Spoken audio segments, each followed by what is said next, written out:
Manita sekamadodeni wona yathanda yini Israyeli.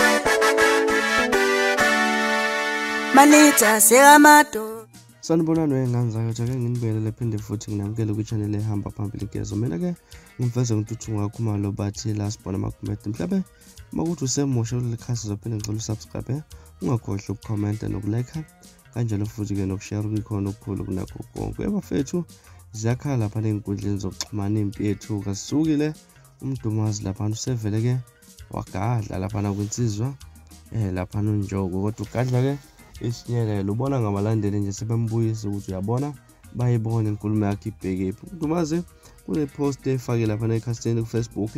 uzokhumbula ukuthi umdumazi unensizwa ancoka nayo lapha insizwa ekade wine 100,000 lapha ke ikhuphuka nezakho lapha nomcimbi kade ngo4 May izolo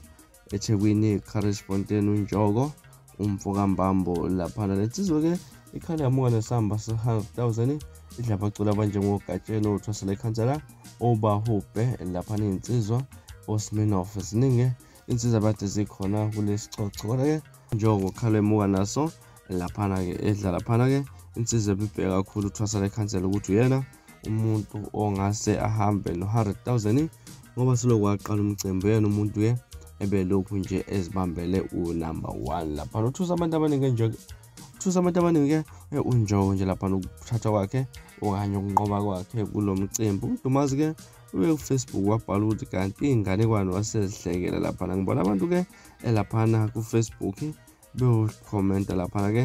ku Facebook wakhe umdumazi Nkululeko Jackson Mhlanga uthi ho kanti inganekwane wasezihlekela ke wozwe lakhe umfoka amabasi uthi asibongise ihobosho umshovo majayiva negena khuphuka lapho hobosha sakubongela ngokuwena bhuti emhlongo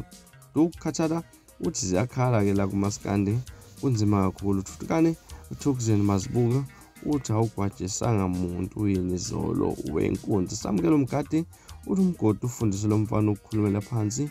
wamatafula felo limsane uthi yasemhlisanju ayipheli imandla likhanyise lubisi uthi chest pain uchazeke ebhekise yena kumdumazi umshebelezi igcokama ibuthofeni uthulele esibhedlele ke lapha philile nono lushabu uthi asibongele ihobosho uzakele welcome khumalo uthi #ihobosho nganza kwethu ke omunye lapha nobhaleni lacicha nenkemba mthembu uthi ohe inganekwane zamemezi ingane nganza kwethu mhlawumbe utheni okwakuphawula ngalezi indaba nganza kwethu ake sivele hlane comment section ungitshela ukuthi namhlanje lithini lwakho ngalolu daba.